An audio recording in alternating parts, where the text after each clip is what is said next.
cold plunge, salt room, and red light therapy, thanks to guys like Joe Rogan and podcasts in general, like Andrew Huberman, those services have exploded. But we've kind of been here for the last 15 years championing these things. And these are the things you would have had for recovery if you were a high level athlete. And now it's kind of like, here, these are available for just the average person, like the person that wants to make sure that they're energized to go out and play pickleball, or they're energized to go out to their kids' soccer practice and those types of things. Welcome to the Business Bitcoinization Show, the show dedicated to helping you enrich your life and grow your business with Bitcoin, the hardest money on planet Earth. I'm your host, Josh Friedemann, and our guest today is Brian DeMint, who's the owner of Salt and Light Wellness, the head of marketing at the Orange Pill app, and the author of 2 Bitcoin-related books. We're going to be talking about all of those things in today's interview, and we're going to get to that interview right after this. Business owners, unlock the benefits Bitcoin has to offer your business with the Bitcoin for Business Quick Start Guide. This 27-page guide highlights the 6 ways you can grow your business with Bitcoin. Check it out in the show notes. Brian, welcome to the podcast. Josh, thanks for having me, brother. So I like to start off every single interview with a few questions that help us to get to know you a little bit better and to give us some insight for our own lives. So you ready for these? Let's do it. Question number 1 is this: when and how did you first learn about Bitcoin? So saw or heard the words Bitcoin. It was probably 2012 or early 2013, something like that. And I'm sure you can look it up because it was kind of a well-known event. I never watched college football. I just happened to be watching Saturday college football, some random Saturday. And they're before the game, when they do the pregame, they have the announcer standing on the sideline, like, okay, what is Smith going to do? What is Johnson? You know, they're talking about the pregame stuff. And in the background, they have all the college students. Well, there was a kid or a college student holding up a sign that said, "Hey, mom, send Bitcoin." And he had a QR code on it. And I just remember that was the first time I'd ever heard or seen the words Bitcoin. Nobody on the broadcast talked about it, nothing. It was just in the background. A few days later, I was like, I wonder what was that all about? And I went to, it was probably a Reddit forum post or something like that. And it turns out that was like the most sensational thing that had happened in Bitcoin, because at that time, Bitcoin wasn't getting like any mainstream press or anything like that. And so all the Bitcoiners were saying, we're on ESPN. This is huge. And it's like, it wasn't being featured on ESPN. It was just a random sign in the background. It turns out this kid at the time, I hope he held it. He probably didn't. But I think he got something like $26,000 worth of Bitcoin sent to him because all the Bitcoiners were just scanning the QR code and sending him Bitcoin. And yeah, supposedly the kid got a bunch of Bitcoin from it. So that was in 2012, 2013 dollars. And I don't know if that was at the peak of, in a bull market peak, if that was when Bitcoin was $1,000 or something like that. But either way, even at its most expensive, he would have gotten like 23 Bitcoin from that sign. And I remember that was the first time I heard it. And that was actually what caused some of my skepticism. I remember being very skeptical about Bitcoin at that time, thinking it was very dorky, nerdy, this is gimmicky. So it wasn't until probably a year later that I had done a deep dive and kind of my skepticism was reversed. Very interesting. So question number 2 is, what's an insight or fact about Bitcoin that you wish everyone understood? I think that I wish that they understood how profound the digital scarcity element is. That was the part that it was probably the 3rd or 4th time that I heard it. It's like good advertising. You need to see a good ad 7 times or a brand 7 times before you interact with that company. And I think that's the same thing with Bitcoin. For me, I think I'd probably heard it 3 or 4 times about the digital scarcity. It was when Andreas Antonopoulos, and I think I'd even bought a little bit of Bitcoin at this time. I was starting to kind of like have the orange pill, like feeling. But where it really stuck out to me was, when Andreas Antonopoulos was talking on Joe Rogan. I think it was the first time he was on there. And he said that what was so profound about Bitcoin was, and I'd heard Bitcoiners say, talk about solving the double spend problem and things like that. But when you just say the double spend problem, it's like, what does that mean? Okay, you can't spend something twice. Why? Of course you can't spend something twice. But what he was saying was that when things go from analog to digital, there's always a massive disruption, and you could never have digital money until the advent of Bitcoin. We needed to find a way to cap digital money. He goes, because look back at the record industry or the music industry. When records were analog, the music producers had a great way to cap the supply of music. You had to buy a CD or a record or a tape or whatever it was. There was a physical restraint to the supply of music. But then once MP3s came along and Napster and LimeWire and all those types of platforms came along, it demonetized most of the music industry, like the digital representation of music, because anybody could share it, download it for free. You could copy it endlessly.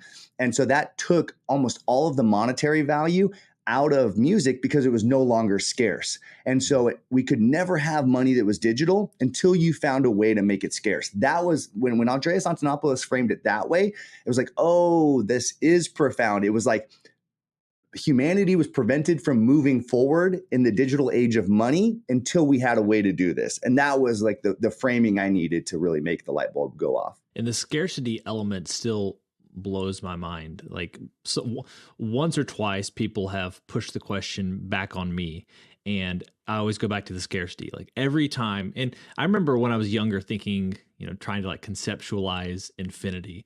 And every time I thought I had it figured out, I'd realize that I wasn't any closer to figuring out than I had been, 5 minutes earlier, right. Which is kind of about the time span that when I was, 10 years old, I was thinking about infinity. But just the raw scarcity of Bitcoin blows my mind. And we're having this conversation the day that Saylor has announced a MicroStrategy has officially gotten more than 1% of the entire supply. And that is also incredible. But just having an asset that is truly scarce, where you can't go to the ground and dig out more, no matter how much you want, just blows my mind. Yeah, it's a very profound thing, and we have a hard time grasping finite supplies of things. Like it goes beyond scarcity. It's finite. Gold is scarce, right? We kind of think we know how much there is, but we would really be surprised, I'm sure, if we hit some giant pocket the size of Texas underground that was full of gold, or we always say an asteroid crashes into the planet and it's full of gold, right? Like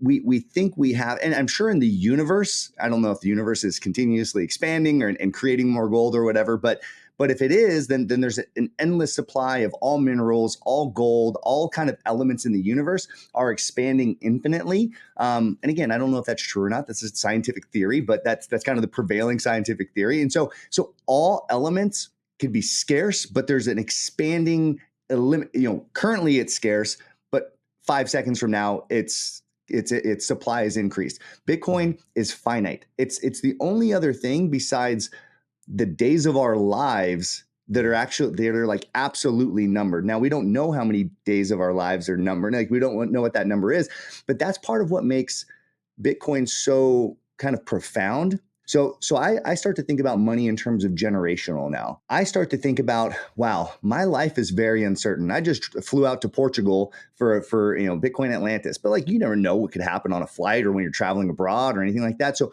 all the uncertainty that comes along with being a father, and I have young kids, they're all 10 and under. Like my family is very dependent on my survival. Like I don't, I'm not that concerned about my life other than the fact that I need to provide and protect my children. Mm-hmm. And now the uncertainty of my days on this planet, if I'm pricing everything in dollars, which is also uncertain, I have two variables that are very shaky. But when I start to price my future in something that's finite, that I have an absolute knowledge of what it's going to be 5 years from now, 10 years from now, I know that if I pass on 1 million sats to my children, or however many sats you pass on to your children, I know, just like you were talking about Michael Saylor having 1% of the supply, I know that I'm passing on some portion of the total supply of Bitcoin to the next generation. If I pass on dollars, I'm passing on uncertainty. And that's a nice check. Bitcoin is a nice check on the uncertainty of the days of our lives, which is scarce, but I don't know how many there are.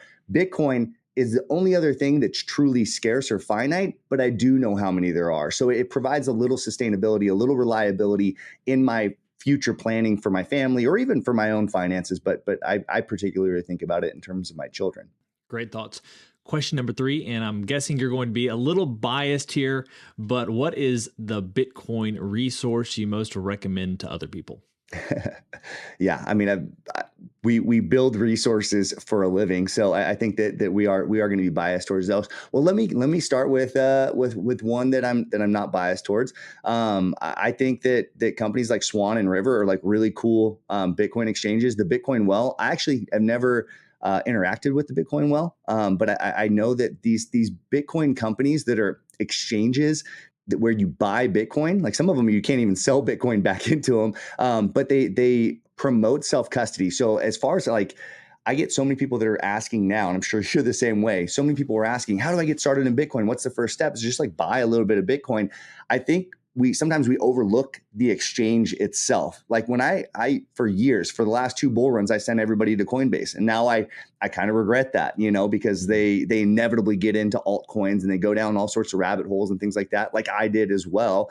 And so I think that a great resource is a good exchange. So do your homework on a great exchange if you're a Bitcoiner, and find one that you like working with that has good fundamentals and good Bitcoin only principles, and start sending people there. So that's one of the often overlooked things. So, but as far as Bitcoin resources that I like, I really, the Orange Pill app is a critical piece of the social infrastructure for Bitcoin. I think it's really important, and I don't think it's just me, but I think a lot of Bitcoiners, this is why the company exists. The market's proving it, that Bitcoiners want to connect with other Bitcoiners, and talking to other Bitcoiners on Zoom like this is fine, or we're not on Zoom, but over a video call is fine. Talking to people on Nostr or Twitter, those are cool. Those are cool interactions. But what is really missing in the Bitcoin community is person-to-person connections. That's why I think Bitcoin conferences are so big, but those are infrequent. They're expensive. So Bitcoin meetups and Bitcoin one-on-one connections are vitally important. So that's why the Orange Pill app exists. If you don't have a community in Bitcoin, it makes it very difficult. The bear market, which will eventually come again, is so much more tolerable when you have Bitcoin friends that are holding you accountable. That are, it's easy to be diamond handed when you have other friends who are diamond handed, and when you know them, and when you went and got coffee with them last week, and you saw the conviction in their eyes, and you saw the care and the compassion, and you guys aren't just talking about the Bitcoin price, you're talking about all the wonderful things that's happening in Bitcoin and how you're orange pilling your local community. There's a group of Riverside. I live in Riverside, California. There's a group of Riverside Bitcoiners who I don't even know other than being on Orange Pill app, who are trying to orange pill coffee shops around me. And one of the coffee shops is my friend's coffee shop. I know the guy who owns it,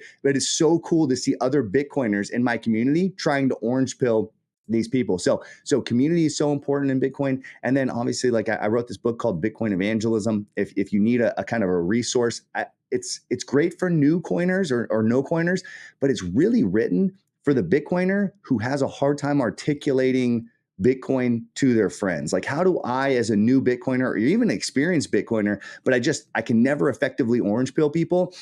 There's tips and tricks and like easy to grasp arguments for how to explain things that can be kind of complicated. But how do you explain it to, whether it's your grandma who's a gold bug and like doesn't like technology, or how do you explain it to your friend who's a freedom maximalist and they're like total free speech advocate, but they don't quite get Bitcoin? That should be one of the primary people to be orange pilled and should want free money. And it's a shame how many people, I go to freedom conferences and I speak at these places, and it's crazy how many or how few people that are advocates of freedom and freedom of speech, freedom of the press, and all those things, but they don't understand Bitcoin. And I think that's one of our big fields of battle right now.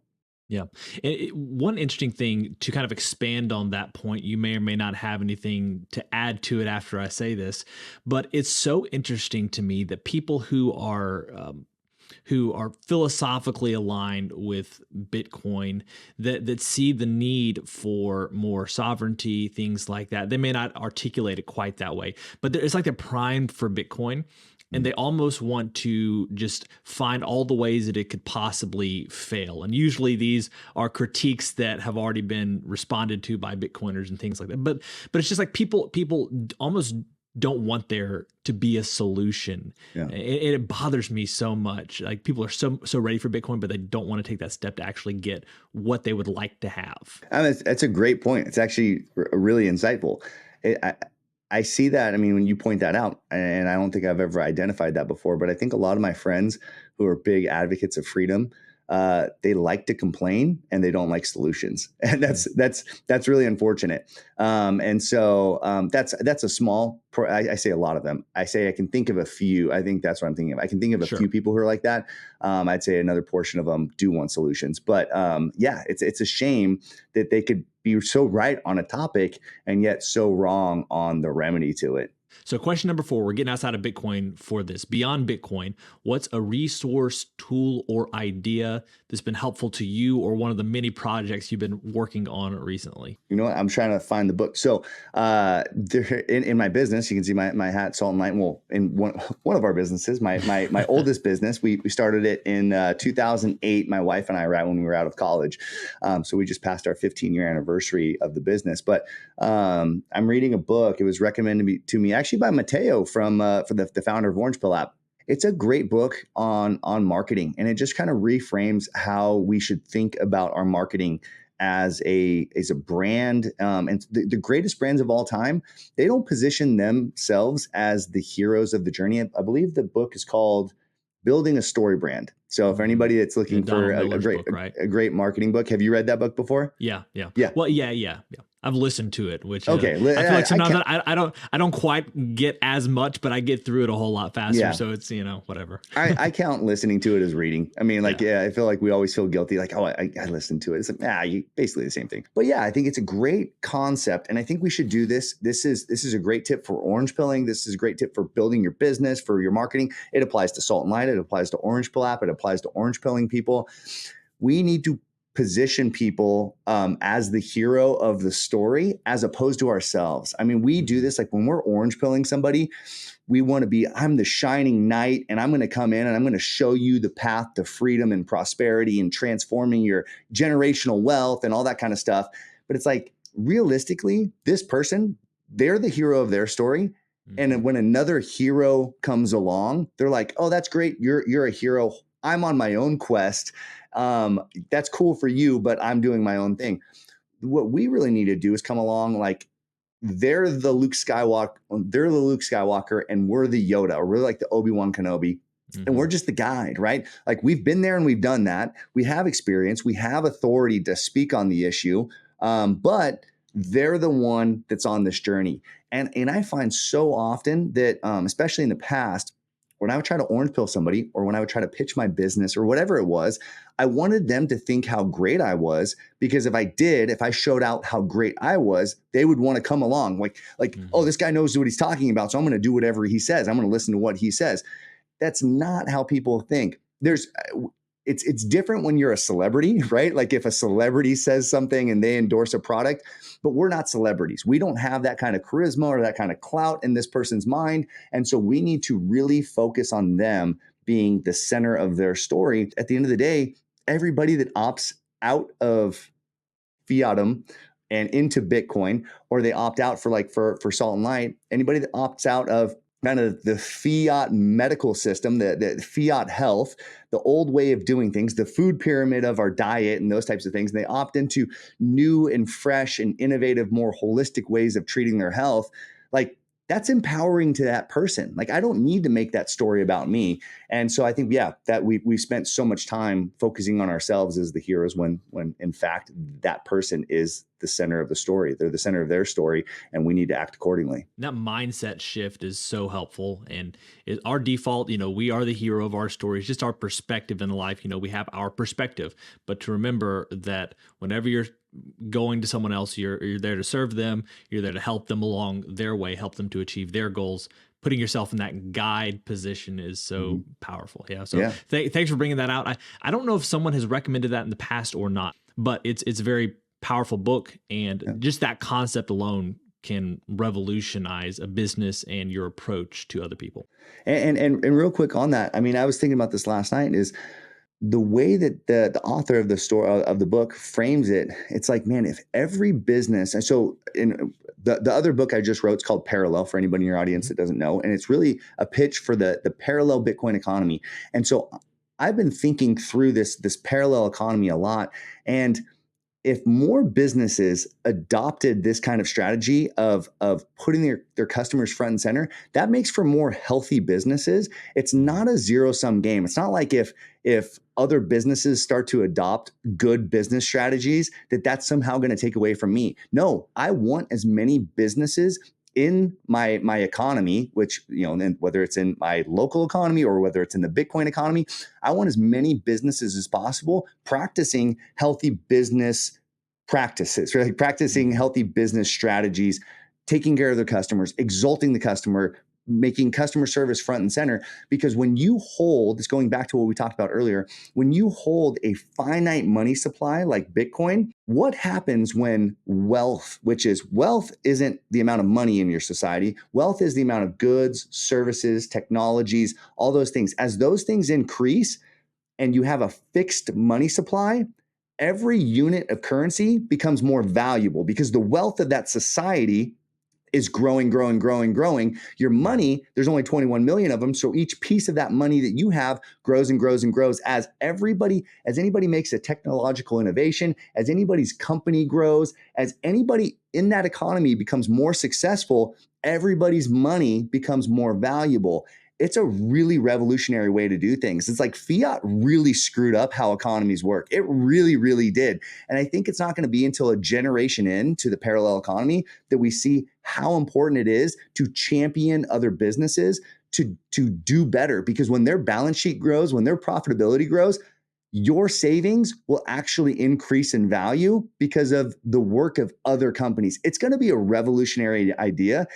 We've never experienced anything like it just because central figures have always wanted to scrape some off the top. And so we've never gotten to see these benefits, but it's going to be a really, really beautiful thing for an economy to flourish this way. Well, now we have our final, what we call our arbitrary but insightful question, and it's this. As a general life principle, is it better to ask why or why not? Man, you really stumped me here. I'm going to say, I'm just going to go with why. I think that maybe I've just always defaulted to why. But I think the act of having somebody explain it to me in the positive has usually been pretty helpful. But yeah, I don't know. I guess I've never considered the why not. So maybe that's my shortcoming there. All right. So, Brian, we're here today to talk about your business, Salt and Light Wellness. We're going to be talking about everything else you're doing as well. We've already touched on it a little bit. The cool thing is, I since interviewing Mateo probably a little over a year ago, quickly after hopping off that interview, maybe even before the interview when we were just talking beforehand, I became a lifetime member of Orange Pill app. Big fan of it. We don't have a ton of people in the kind of the central Mississippi area on the app yet. I imagine that will change in the future, but it's just so cool to be able to, if you're in an airport, you can open up the app, see who else is around who might be a Bitcoiner if you have a long layover. That type of stuff is really valuable. So big fan of that. Recently, you've added this merchant element where people can promote their businesses on the Orange Pill app. And I was reaching out to a number of businesses. I've interviewed some of them already for the podcast. But I reached out to Salt and Light Wellness, and you said, "Hey, it's Brian. We've been talking already." And so it's just kind of cool to have that connection. I had no idea that it was you, but here we are today. I'd been wanting to talk to you anyway, so it's a great fit. First of all, if you would, share with us a little bit about Salt and Light Wellness and kind of what you guys are doing in that business. Yeah. So like I said, we've been around since 2008, and we essentially, like, the services that we've been doing in the last couple of years have just gotten mainstream attention, and it's been awesome for business. So we've always done ultraviolet vitamin D sunbeds. Like, that's something that we've always done. We've always done red light therapy. Sunbeds were popular, for people for tanning, which that wasn't our primary use for them. We would do it for people who were supplementing their vitamin D. But you would inevitably get like the lady who's like, I'm going on vacation and I want to come and use a sunbed. We're like, okay, that's fine. But then we'd also do red light therapy. So light, different forms of light affect our bodies in different ways. And it's obviously, we know that sunlight does that, UV light does that, but a lot of people aren't familiar with things like red light therapy, where Sunlight stimulates the melanocyte in your skin. It's a cell in the skin that produces color, produces melanin. Red light therapy, it stimulates something called the fibroblast in your skin, and that stimulates collagen production. So it actually aids in the repair of cellular tissue. So if people have scarring, if they have skin conditions like eczema, acne, those types of things, it's really helpful in the repair of damaged skin. We also do infrared saunas. So everything that red light therapy does, it's a longer wavelength. So it actually penetrates through the skin. It doesn't help the skin. What it does is it helps internally. So if you have torn muscles, if you're recovering, it's great for detox. When you sweat normally, like if you went out and you played, basketball or something like that, and you sweat, your sweat has 2 to 3% toxins in it. I mean, it's kind of gross to think about, but that's one of the ways that our body gets rid of toxins. Mm-hmm. But your normal sweat has about 2 to 3% of toxins in it. When you do an infrared sauna, the sweat that comes out, it's called a cellular detoxification. It's actually pulling toxins out of your cells. It's not just in your excess water that it's pulling toxins out of. It's actually pulling it from the cells. So you have 19 to 21% toxins in the sweat that comes out of an infrared sauna sweat. So you're sweating, about twice as much, almost 10 times as much toxin out when you do an infrared sauna. So for people we have all sorts of women who are coming in for issues with like hormonal issues or fertility issues. One of the main reasons people, young ladies, have fertility issues is because they've had all sorts of medications and all sorts of contaminants from their environment, their water, their air, and all sorts of stuff like that. And it makes it very difficult for them to have children. We've had so many women who, after a 6-month regimen of particular diet, exercise, and then detoxification cycles, that have, children now. And it's a really cool thing to be a part of that process. We also do cold plunges. We do salt rooms, and which cold plunge, salt room, and red light therapy, thanks to guys like Joe Rogan and podcasts in general, like Andrew Huberman, those services have exploded. But we've kind of been here for the last 15 years championing these things. And I always use cold plunge. I'm a former MMA fighter. I still compete in competitive Brazilian jiu-jitsu tournaments and things like that. I've always used cold plunge ice baths for my recovery. And I just thought that was kind of like standard protocol, but now it's become cool for like the middle-aged mom to do it just for her own recovery and that sort of thing too. So we have a lot of athletes, but we also have a lot of just regular people who are looking to be more fit and healthy in their daily lives. The things that we have are kind of what your college team room used to have if you were a Division I athlete. These are the things you would have had for recovery if you were a high-level athlete. And now it's kind of like, here, these are available for just the average person, like the person that wants to make sure that they're, energized to go out and play pickleball, or they're energized to go out to their kids' soccer practice and those types of things. So we have 3 locations in the Inland Empire in Southern California. We have 2 licensed locations coming on the way, and then we have a 4th location of ours that's going to be built in a nearby city here. So we should have about 6 or 7 locations in the next 18 months, which we're really looking forward to. That's awesome. And so, if people aren't in your area of California, what would you recommend kind of on a level of importance as far as the services go, but also the level of affordability for people to look into for themselves?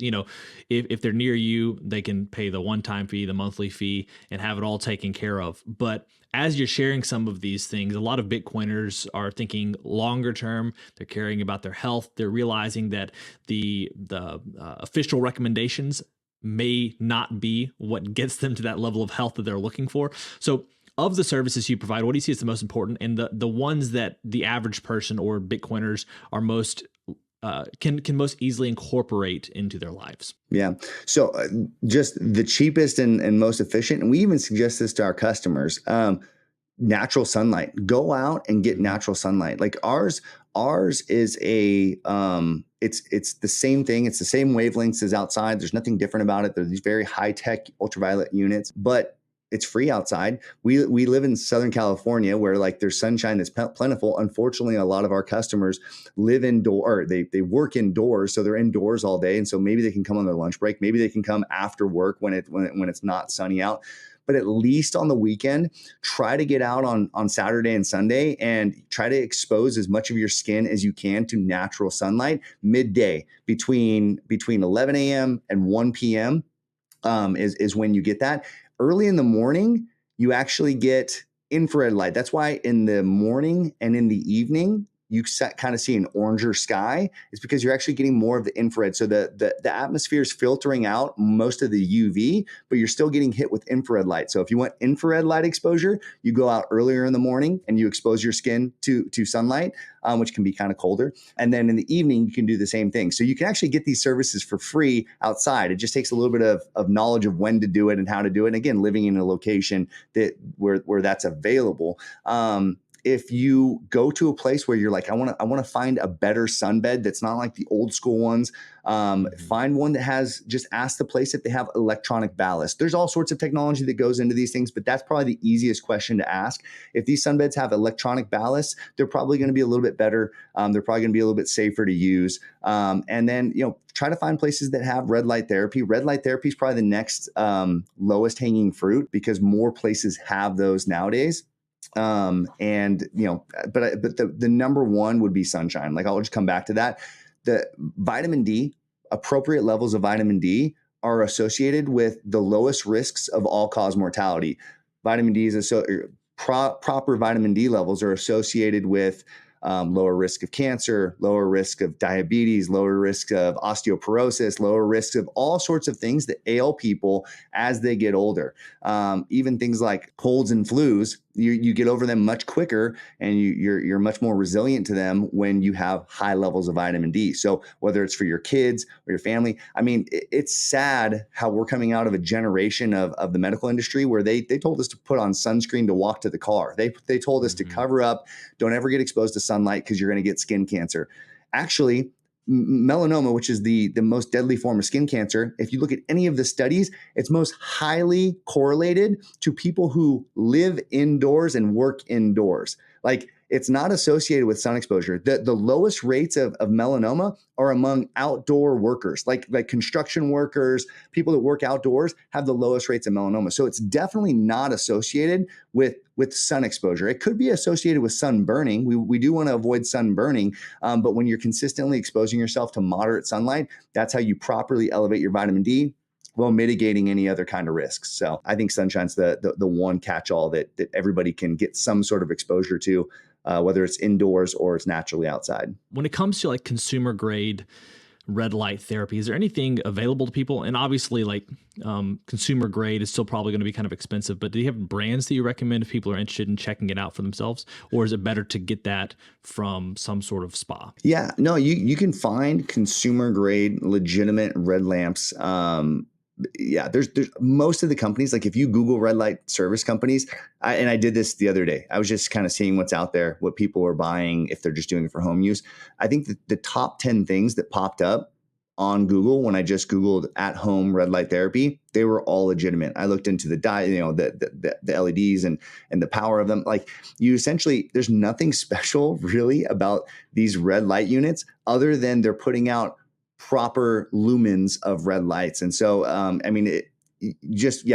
at the consumer reviews on the website if you're going to buy one of them, and the customer feedback on the top 10 things that I looked up. I stopped looking after 10, but if you look at the top 10 brands on there, and I don't have a vested interest in that because none of that money is going to me. We're not affiliated with any of those brands, but those, the top 10 searches on red light on Google were absolutely strong. My wife actually has one of the at-home units. It's by, that one's not by Sunlight. I forget actually her at-home unit, but I've seen other friends and family have similar at-home units, and they have amazing results with it. Just kind of as an anecdotal story, my wife we had 3 biological children. After our third, she had a condition called diastasis recti. It's where it's very common for pregnant women, where their abs essentially separate. Like, instead of being joined here in the middle, there's like a gap. And so my wife's very fit, she's very healthy, but it looked like she always kind of had a belly, and it didn't matter how much weight she lost. It's because her abs were literally separated and kind of protruding out.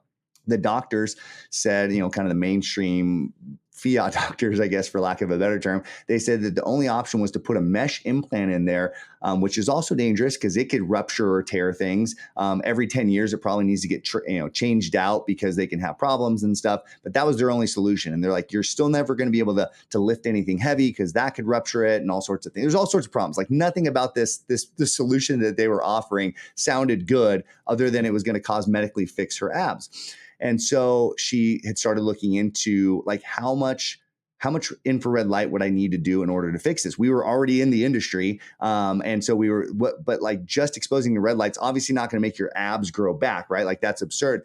So we got one of these at-home units. She does, she would daily do it in our store, but then at nighttime, if we were, settling down, watching TV or something like that, she would expose herself to this red light. She also did it's called abs, core, and pelvic floor routine daily. And over the course of 6 months, she would see inch by inch, her abs would actually fuse back together and they're back in place now. So the combination of physical therapy and infrared light and red light exposure actually helped fuse these things back into place where they're supposed to be. Every night when she was doing it, she would say, it's crazy what light can do. She would say it's seriously amazing what light can do. And she would always say that. It was just like this baffling thing. Like, I can't believe I'm seeing them like every couple months, they're like closer together. And that's actually the official catchphrase of our company now. It's amazing what light can do. It's because she was literally on the couch every night saying, this is wild. Like, this is fixing my problem that I thought was never going to have a solution. Wow, that's really cool.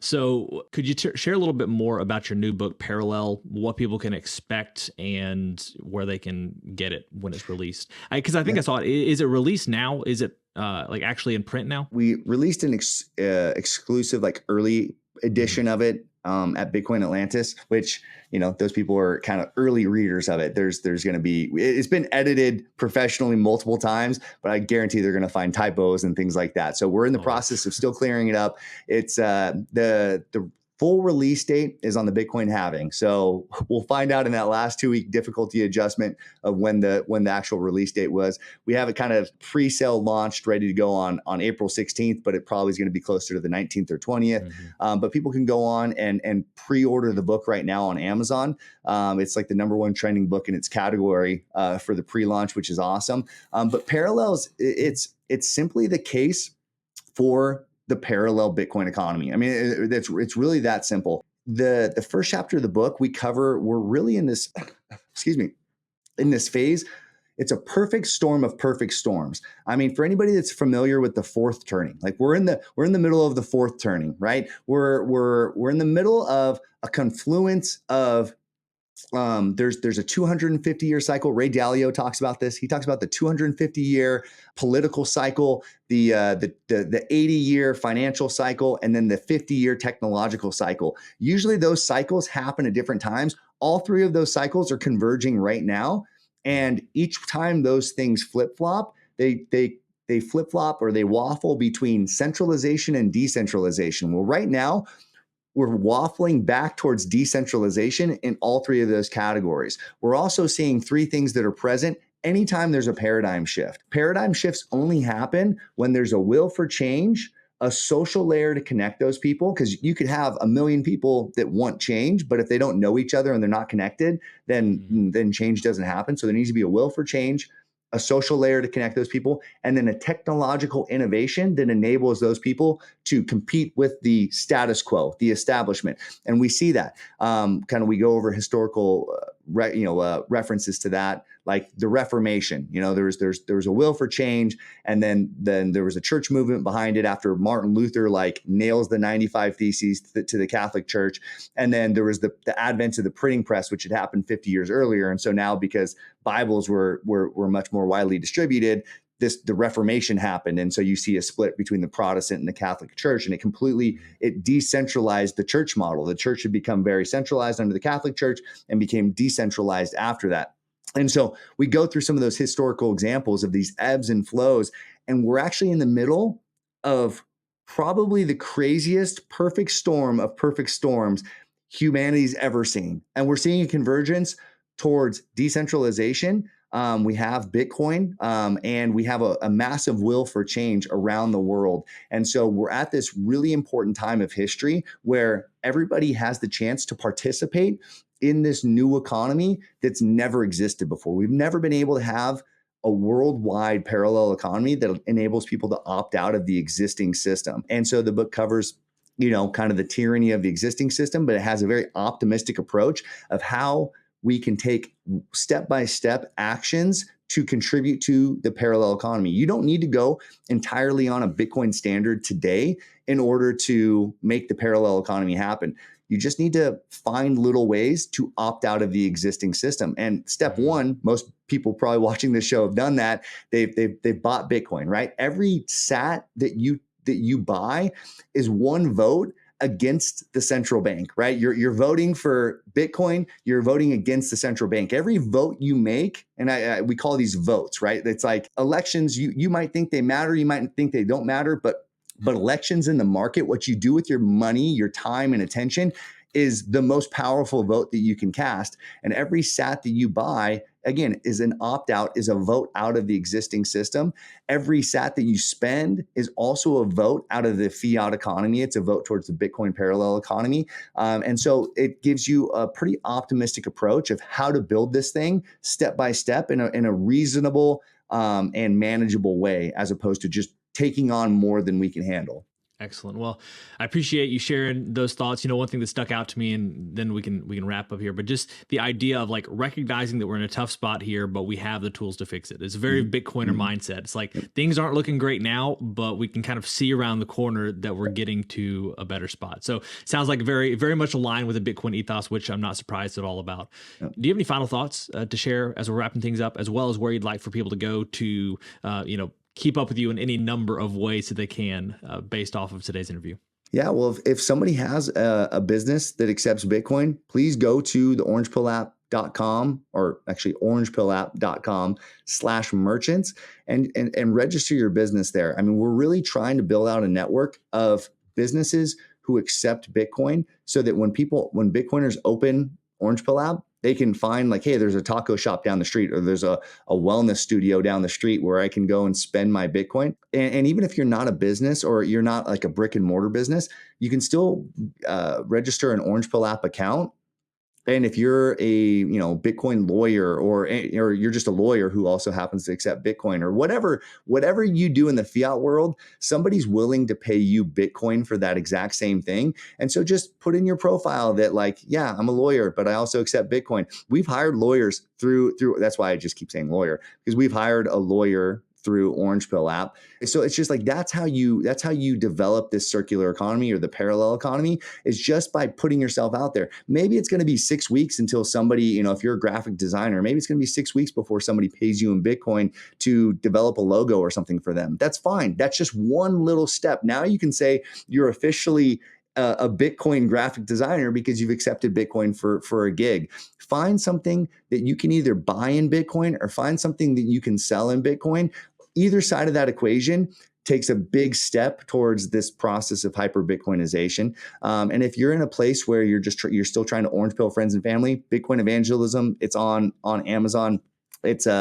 Honestly, it's a really good resource to help with that. If you want to pay in sats for it, because Amazon doesn't accept sats, you reach out to me through Orange Pill App. We have copies available that we sell in Bitcoin. Bitcoin is preferred, so please, by all means, pay in Bitcoin for that. And for if you're in Southern California and you want to do cold plunge or sunbeds or red light therapy or any of that stuff, stop by Salt and Light Wellness. We have a few locations, and we would love to host you. And if you reach out, I'll probably give you honestly a couple complimentary services just so Bitcoiners can come in and try it. But if it's somebody that's in the area and they want to pay regularly, then we accept Bitcoin as well.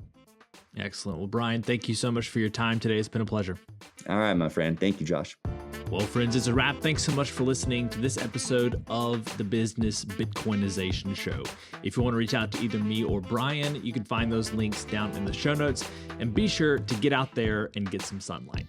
As always, keep building, keep growing, and until next time, keep living and leading well.